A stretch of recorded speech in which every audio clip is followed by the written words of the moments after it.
Second devotion in the series of the life of Lamech and his lessons. This class is called Lamech's Big Mouth. Remember we talked about how Lamech was an unforgiving loudmouth? Well, we're going to see how that's the case today, all right? So yesterday we looked at the two different kinds of people that were coming from Adam and Eve. On the side of Abel, the side of Seth, really, was one group of people, one kind of people that was being developed. And on the side of Cain, there was another kind of people who were being developed. So when you come down from Cain, and then you come down to one of his sons, who was Lamech. Lamech had a whole bunch of sons, had three sons in particular, who were very, very busy in the things of the world, and were very intelligent and capable people.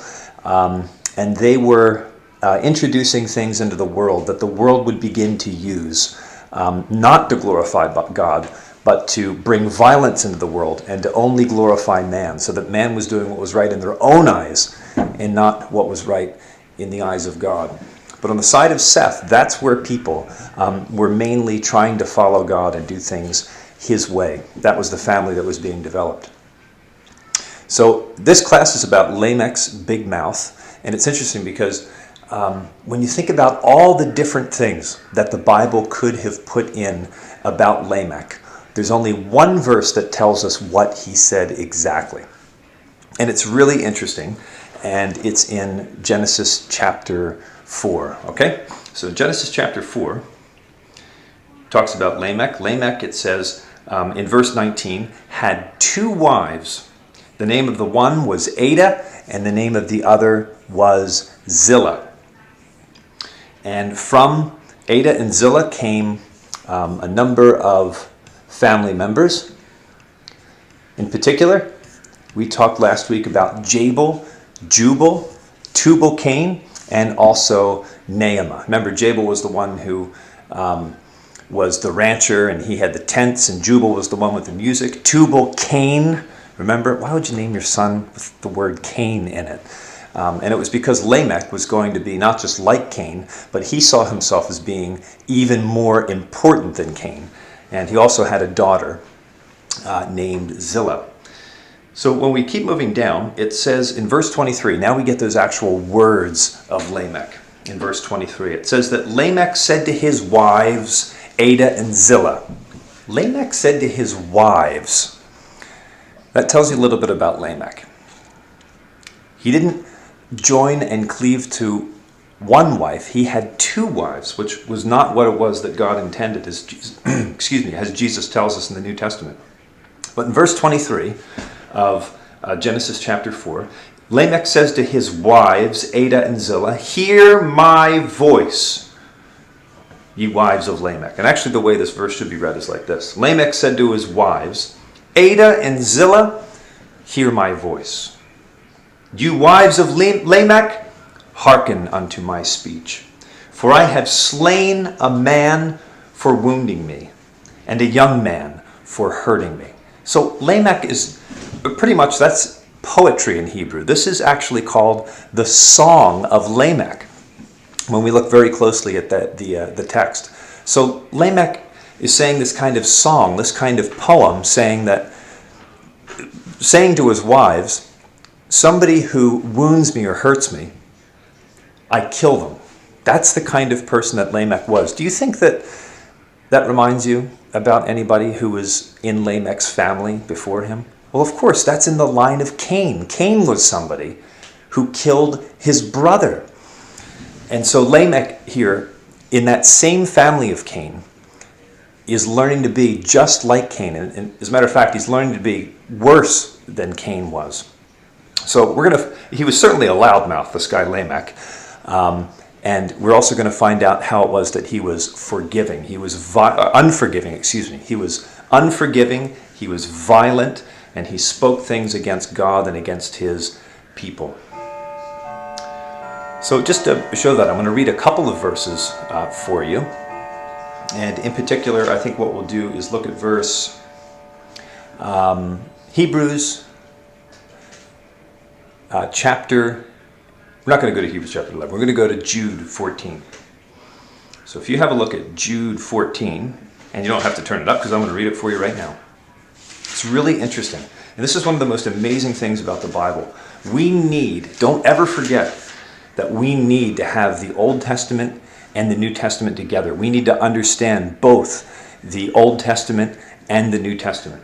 And when we look at Jude, we're actually finding out more incredibly interesting and helpful information about what was happening back in Genesis chapter 4 that we were just reading.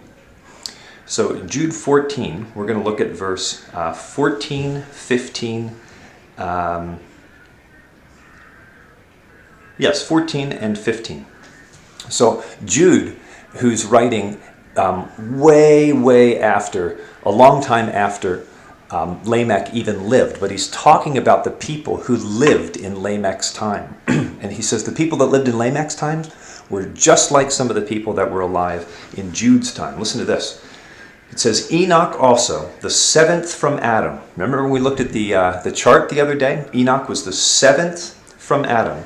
He prophesied of these people, saying, Behold, the Lord comes with 10,000s of his saints. And we're looking forward to that time in the future. See, Enoch had the truth all the way back then. He knew that God was going to send someone to judge the world in righteousness. That's what Enoch was saying. He was warning the people, saying that God is going to be coming to judge, just like we say the same thing and believe the same thing today. Well, what is it that God's going to do when he comes? Well, in verse 15 it says, to execute judgment on all, and to convince all that are ungodly among them of all their ungodly deeds, which they have ungodly committed, and of all their, now listen to this, all their hard speeches, which ungodly sinners have spoken against him. So that's what Enoch was talking about. He was saying to the people that lived at his time that God is going to come and judge the hard or the harsh speeches, those things that people were saying against God. God was going to come and judge the people for that. He was warning the people in Lamech's day, and he's warning the people also in our day.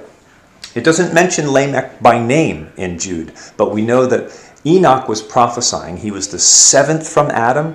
And remember, when we looked at our chart, we found out that Lamech was the seventh from Adam as well. So it was all during the time of Lamech. And he was known, and lots of the people back then were known for their hard speeches, that they spoke against God.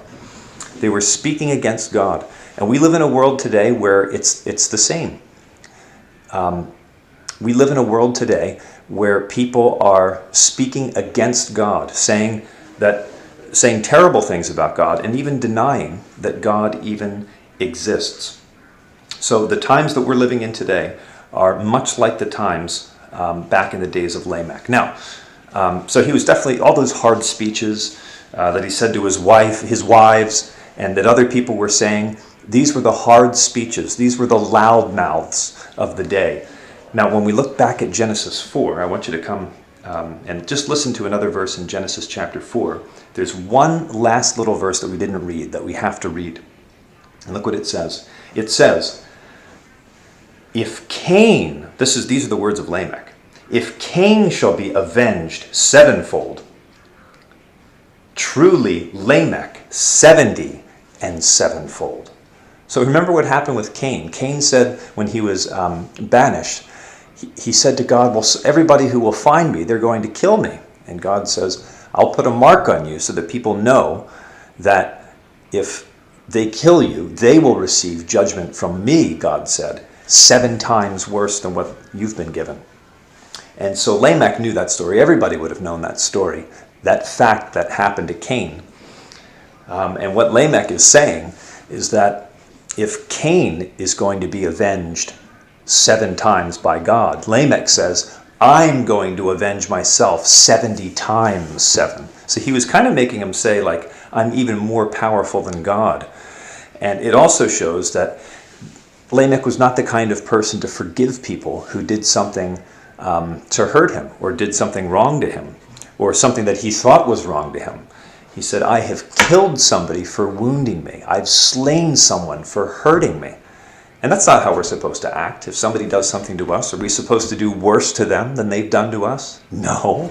But that was the kind of person that Lamech was, speaking against God, speaking against others, and he was a person who was unforgiving and violent. And it was just 4 generations. So Lamech, he had kids, grandkids, great-grandkids, and great-great-grandkids. And in the days of the great-great-grandkids, the earth was so filled with violence that God was going to take the people away who were disobedient in a flood. So we have to make sure that that spirit isn't found in us. So we don't want to be unforgiving loudmouths. We want to be people who the words that they speak are helpful and aren't hurtful to other people. And that's something that we need to remember when we're at CHC for sure, and when we're outside in the world. We speak words of kindness, and when we do something wrong, we confess what we did, what we've done. And if something is done wrong to us, we have to forgive, because that's the pattern that the Lord Jesus Christ has given to us. And I think we'll leave it there.